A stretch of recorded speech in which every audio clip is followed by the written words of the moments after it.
आमिर इलियास राना साहब, आपके ख्याल में ये जो पीटीआई की इस वक्त सिचुएशन है, आप do you see him after election outside on streets? Khan साहब के लिए कोई रिलीफ है और नहीं आप अगले साल भी उनको अंदर ही देख? देखें, सियासतदान अगर रास्ता निकालना चाहे तो उसके लिए रिलीफ बहुत होते हैं।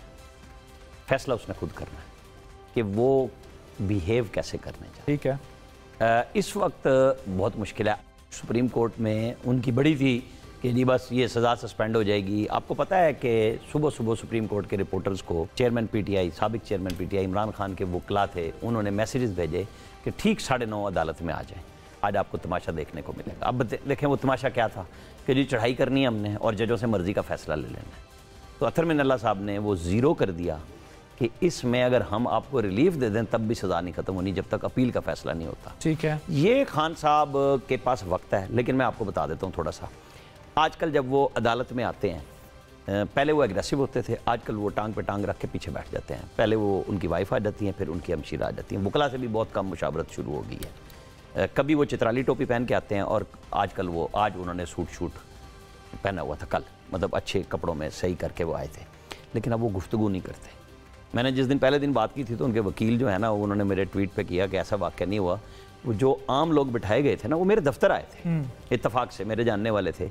उसको खान साहब ने जाके कहा कि कर्नल साहब आप किस रेजिमेंट से मुझे ये बताएं। उसने कहा जी मैं स्टूडेंट ऑफ लॉ हूँ, मैं कर्नल नहीं हूँ। और वो वाकई कर्नल नहीं था, लेकिन उनके जहन में था कि यहाँ जिसको बिठाया जा रहा है ना वो अंडर कवर आ रहा है। वो साफियों पे भी परेशान है। हो सकता है तजुर्बे की बुनियाद नहीं, साफियों एक्सपीरियंस भी नहीं, उन्होंने सिर्फ तजर्बा ही उनके साथ किया ना उस वक्त। अच्छा, उन्हीं लोगों से देखे ना, कर्नल लियाकत के साथ वो सारे फैसले करवा रहे थे, पार्लियामेंट को आगे लगाया हुआ था। तो वो समझते हैं कि कर्नल ही सब कुछ होता है। तो उन्होंने देखा कि ये जो आम आदमी है ये भी कर्नल ही होगा, और रेजिमेंट भी पूछ ली उससे। अब वो साफियों से पहले मिले और उन्होंने इस्टेब्लिशमेंट पर ठुकाई कर दी, जो आपने सवाल किया था। उस दिन वो मौका था कि बैरिस्टर गौहर एक दिन पहले चेयरमैन बने थे, तो वो मैसेज दे सकते थे कि मेरा नया चेयरमैन आया, इससे बातचीत के लिए रास्ते मैं खोल रहा हूँ। उसको इख्तियार देते, उसको उन्होंने ज़ीरो कर दिया। इलेक्शन कमीशन ने तो बाद में फैसला किया उड़ाने का, और पेशावर हाई कोर्ट का किसी को छोड़ा है जो बैरिस्टर गौहर को छोड़ा? नहीं, पहले तो अली ज़फ़र ने नहीं छोड़ा था। जिस दिन 7 मिनट उनकी बैशिंग की कि हमारे पास बड़े बड़े काबिल लोग हैं, लेकिन हमने इनको फैसला किया, लेकिन हमने एक ऐसे शख्स का फैसला किया, यानी उसको रेडिक्यूल इतना ज़्यादा किया कि क्या चेयरमैन की हैसियत रह गई होगी अली ज़फ़र साहब ने जो उनके साथ। ये वो कमाल होते हैं अपने अपने चैम्बर के।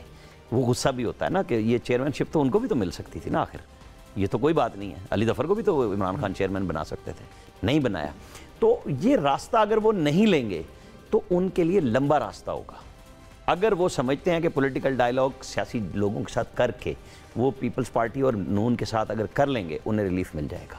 जहाँ से वो चाह रहे हैं कि मैं चढ़ाई करके कर लूँगा, उन्हें रिलीफ नहीं मिलेगा। और रिलीफ उन्हें नहीं मिलेगा। गिशकोरी साहब ज़रा ये बताइएगा कि आपको लगता है 2024 में खान साहब बाहर होंगे? अभी बहुत सारे इफ्स एंड बट्स हैं। नहीं, आपने पोजीशन लेनी है ना यार, वो बिल्कुल इन्वेस्टिगेटिव जर्नलिज्म वाला काम नहीं। अभी आप तज्जिया करने बैठे हुए हैं, खबर या तो खबर दें या तज्जिया करें, अगर और मगर से काम नहीं चलना है। देखिए, मैं बता सकता हूं कि कम से कम जो इलेक्शंस हो रहे हैं बाय अप्रैल 2024, वो मुझे नहीं लगता कि आए जेल से बाहर, और उसकी पार्टी के लिए मिसाइल मैं अगेन नहीं, कंप्लीट 2024 में आप बाहर नहीं देखते या कुछ? मैं अप्रैल के बाद देखता हूं कि वो बाहर हो। किसी ने जूही से तो नहीं पूछा था? नहीं, आप अप्रैल कह रहे हैं या फरवरी कह रहे हैं? मैं एस्ट्रोलॉजी और पॉमिस वाला इलेक्शन फरवरी में हो जाएंगे। मैं इलेक्शन के बाद की बात मैं अप्रैल 2 दफा कहा ना, तो मैं अप्रैल से पहले बिल्कुल नहीं दे रहा ना। मैं उनको देख रहा हूँ बाहर होने। अब मैं इसे कह रहा हूँ कि इलेक्शन तक उसके लिए उनके लिए कोई रिलीफ नहीं है, और ना वो बाहर आएंगे, कॉन्टेस्ट भी नहीं कर सकेंगे इलेक्शन, और पीटीआई के कई कैंडिडेट कॉन्टेस्ट नहीं कर सकेंगे। उसकी रीजनिंग एक अलग से डिबेट हो जाएगी। ये जो इतने सबसे ज़्यादा कागजात जिन्होंने जमा कराए, आप कह रहे हैं इससे कोई फ़र्क ही नहीं पड़ता। पार्टी के लिए इतने आपको मसाइल देखने में नजर आएंगे कि जो उनकी 3rd टियर लीडरशिप है, उनके क्या कागजात नामजदगी वो मुस्तरद हो जाएंगे, क्या होगा? मुझे नहीं लगता, मैं नहीं देखता कि ज़्यादातर काम जो नामजदगी चैलेंज हो जाएंगे, चैलेंज रहेंगे, अदालतों में रहेंगे। लेकिन मैं तो नहीं देख रहा कि शायद बल्ले का भी मसला हो। ये आखिरी स्टेज पर एक नेल बाइटिंग कॉन्टेस्ट होगा इलेक्शन कमीशन की पावर का और सुप्रीम कोर्ट ऑफ पाकिस्तान की पावर का। हो सकता है इलेक्शन कमीशन के एक मेंबर भी रिजाइन कर दें इस इशू पर, ये एक पॉसिबिलिटी हो सकती है। तो नहीं पड़ेगा। अगरचे फैसला यूनानिमस है, लेकिन मेरी इंफॉर्मेशन ये किस इशू के ऊपर के बल्ला देना चाहिए? बल्ला देने के मामले पर यूनानिमस डिसीजन है। मुझे मेरी इंफॉर्मेशन हैं कि एक चेयरमैन की तरफ से ये शायद इंफॉर्मेशन और डिस्कशन आई थी कि एक चेयरमैन की तरफ से, एक मेंबर की तरफ से, कि शायद कालादम करार दे दें आप इंट्रा पार्टी इलेक्शन, लेकिन बल्ले के निशान को विड्रॉ ना करें। लेकिन बाद में कॉन्सेंसस डेवलप हुआ और ये आपने ट्वीट भी की थी, बल्ला मिल रहा है नहीं मिल रहा? अब मैं कह रहा हूँ नेल बाइटिंग होगा और ये आखिरी, आपने कहा था बल्ला मिलेगा, ट्वीट में आपने ये बात की। उस वक्त ये हर दिन आए दिन चीज़ें बदलती रहती है, इंफॉर्मेशन जो होती हैं वो रोटेट हो रही होती हैं और उस पर ओपिनियन भी तब्दील होता है, इंफॉर्मेशन भी तब्दील होती हैं और सूरत हाल भी। उसकी रीज़न मैं बताता हूँ। सुप्रीम कोर्ट, पता है बल्ला मिल रहा है, अब बता दें, चले अभी के हालात बता दें।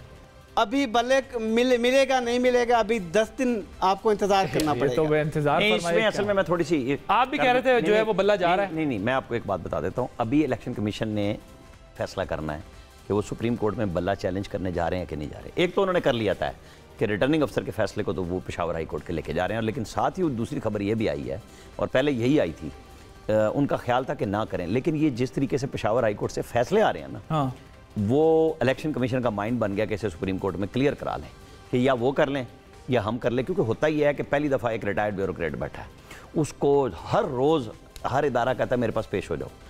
जब रिटायर्ड जज यहाँ बैठते रहे या नैब में बैठते रहे, कभी किसी को नहीं बुलाया।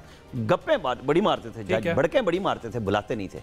इस चीफ इलेक्शन कमिश्नर को सेनेट के इलेक्शन में भी बुला लिया गया, धमकियां लगाई गई कि आप फौरन सीक्रेट बैलेट को ओपन कर दें। उन्होंने कहा जी आप ऑर्डर कर दें, तो नहीं माना। आप ये बताएं, बाहर देखते हैं 2024 में खान साहब बाहर आ जाएंगे, लेकिन फौरन नहीं आएंगे, इलेक्शनों के बाद आएंगे। अच्छा, इलेक्शन के बाद जमानत राइट होता है ना हर बंदे का, उसके बाद बाहर आ जाएंगे। चीफ इलेक्शन कमिश्नर पूरी अपनी पावर्स एक्सरसाइज करने के मूड में है, वो कर भी रहे हैं।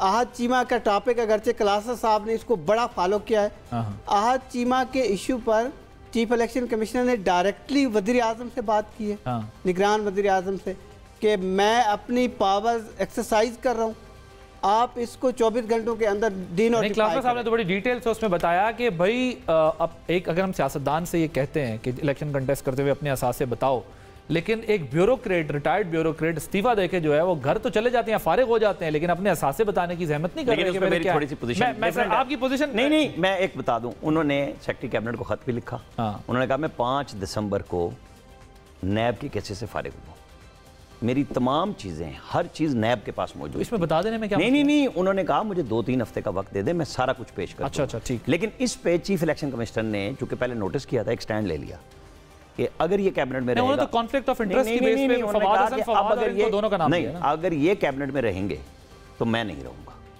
ये चीफ इलेक्शन कमिश्नर की पोजीशन थी और उनको फिर जाना पड़ा। विद ड्यू ऑल रिस्पेक्ट, इतना नहीं है, ये तो सॉरी, ये तो बड़ा आइडियल सिचुएशन होती कि आज चीमा डट जाते थे चीफ इलेक्शन। नहीं, आज चीमा ने तो नहीं ना डटना था, डटना तो किसी और ने था।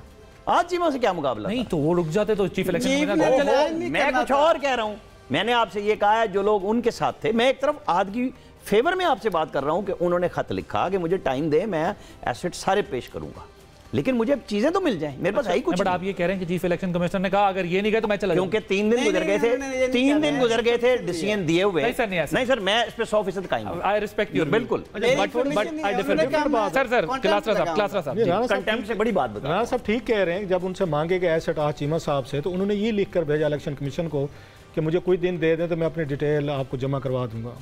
आप मुझे ये बताएं, हर ब्यूरोक्रेट जो है, कोई भी, आप हम चारों बैठे, मेरा ख्याल हम चारों जो है अपने टैक्स रिटर्न्स हम उसमें FBR को जमा करवाते हैं। मैंने जमा करवाए हैं, आपने करवाए होंगे। क्या आहद चीमा साहब ने FBR को अपने टैक्स रिटर्न जमा नहीं करवाते? वो वही उठाने थे आपने, कोई उसमें चेंज तो नहीं थी 1-2 महीनों में। आपने जो FBR को अपने टैक्स रिटर्न जमा करवाए हुए थे, जो हम सब करवाते हैं, वही उठा के इलेक्शन कमीशन को भेज देते कि ये लें। तो उसके लिए आपको नैब का बहाना, FIA का, फलां का, इसका क्यों करने की जरूरत थी? इसको ऑलरेडी जमा करवा चुके हैं। या तो आप ये कहें आप नॉन फाइलर हैं, या तो आहद चीमा साहब ये खबर ये ब्रेक करें कि जनाब मैं बीइंग मिनिस्टर, मैं बीइंग इतना टॉप गन ब्यूरोक्रेट, मैं जो हूँ, मैं तो यहाँ पे टैक्स रिटर्न जमा नहीं करवाता, लिहाजा मुझे दोबारा अपने डॉक्यूमेंट्स देने की जरूरत है। भाई सारे डॉक्यूमेंट्स आपके कंप्यूटर के या आपका जो भी आपका कंसल्टेंट है इसका ये टैक्स का, उसने जमा करवा के दिए हैं FBR को। आपने FBR वाले उठा के आपने क्यों नहीं जमा करवाया? क्या FBR डिफरेंट है? आप एक दाद दें आज चीमा साहब को, मैं देने को तैयार हूँ। उन्होंने कहा व्हाट कम में, मैं दुनिया को नहीं बताऊंगा मेरे पास कितनी प्रॉपर्टी है, मेरी कितनी जायदाद है, जितना कुछ है जो करना है कर लो। 2 महीने के बाद, 1 महीने के बाद, उसके बाद इलेक्शन फिर होने जाए, उन्होंने फिर वज़ीर आज़म आज नवाज लीग की, फिर मिनिस्टर बैठे होंगे। सो उनकी पावर देखें, डिफेंस देखें कि उन्होंने बैठ कर उन्होंने सारी चीज़ें जो हैं उन्होंने कहा कि मेरी ये जो है ना असास है। फवाद साहब ने भी दे दिए, काकड़ साहब ने भी दे दिए, वहाँ पे आपके लेकिन उन्होंने नहीं दिए। सर मैं टॉपिक थोड़ा चेंज मैं नहीं दूंगा because we are running out of time. इनको हालांकि चाहिए था एक और काम भी कर सकते हैं इलेक्शन कमीशन, आई होप के अंडर द लॉ ये एफपीआर को कहते हैं ना जरा कि जरा इनके असासे भेजें भी मुझे, हमें चेक करने दें क्या कुछ इन असासों में। एक ब्यूरोक्रेट की ताकत देखें, उन्होंने कहा मैं नहीं देता जनाब, 2 महीने बाद फिर वजीर बन जाएंगे ये।